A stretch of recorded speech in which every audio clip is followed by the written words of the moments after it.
A few years ago, I matched with a guy on Tinder.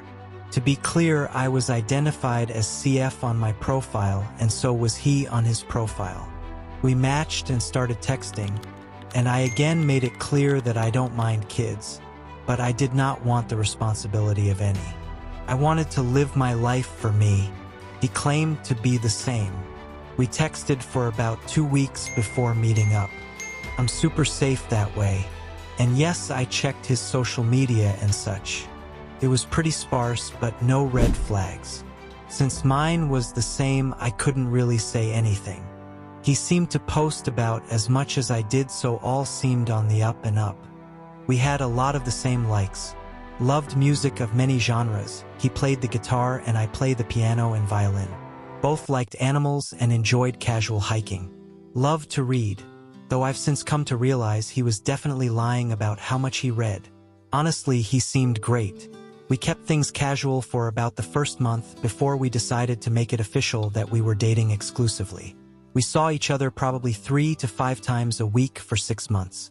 Anything from overnights, his place and mine, to quick lunch dates when we were both busy. Things seemed to be going great. I met his friends, he met mine, and we made plans to meet each other's family over the holidays. Then comes the talk. You know, the one where you're more than casually interested and actually starting to think long-term about a partner?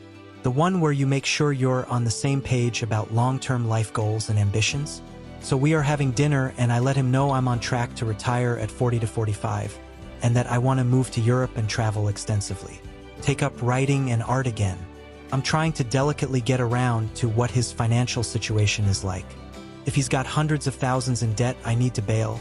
But if he's only marginally in debt, I'm willing to invest in the relationship at this point because he seems so great. Funny, smart, kind, hot as hell, and a damn good lay. So it happens. He literally knocks me dumb as he takes my hand and looks deep into my eyes and tells me there's something he's been keeping from me. I'm thinking he's about to let me know he's so far in debt that he'll be working until he's 90. Nope, he's got kids. This motherfucker had 3 kids.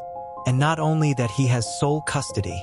I'm literally stunned speechless as I listen to him explain to me that the condo we're currently sitting in is in fact not his house, but his single brothers who agreed to let him use it for our dates so his parents can watch his kids at his house since their apartment isn't kid-proofed.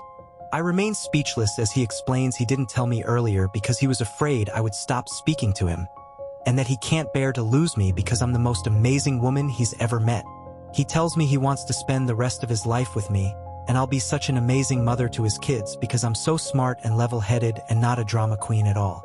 This bastard then goes on to say that instead of me retiring early, I should sell my house and help him pay off his mortgage and debt, and then we can save to put all 3 of his kids through college, and once they graduate they can get good jobs and send us to Europe on vacation. I just sat there staring at this fucker as he looks at me with such an excited expression on his face.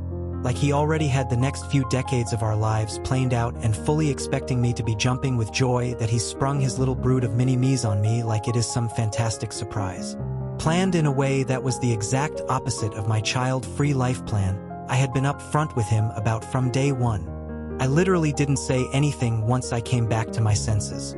I just stood up, grabbed my bag, and walked out.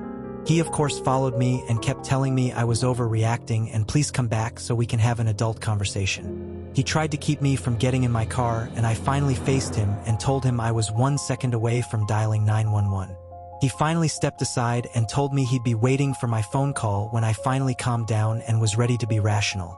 Over the next 2 months, I was forced to change my cell number and threatened to have a restraining order taken against him and his whole family because he, his mom, his dad, and his fucking brother all started harassing me, blowing up my phone all hours of the day, coming by my house and my work, all of them telling me what a horrible person I must be to hate children so much that I would turn a great guy like him down. It finally stopped when I went to the police. I didn't have enough to get a restraining order, but they did send an officer to his house to tell him to leave me alone. He called one last time to leave me a message and tell me I was gonna die a lonely cat lady and he was fucking done with me, and that I was lucky he'd given me the time of day because I wasn't that hot anyways.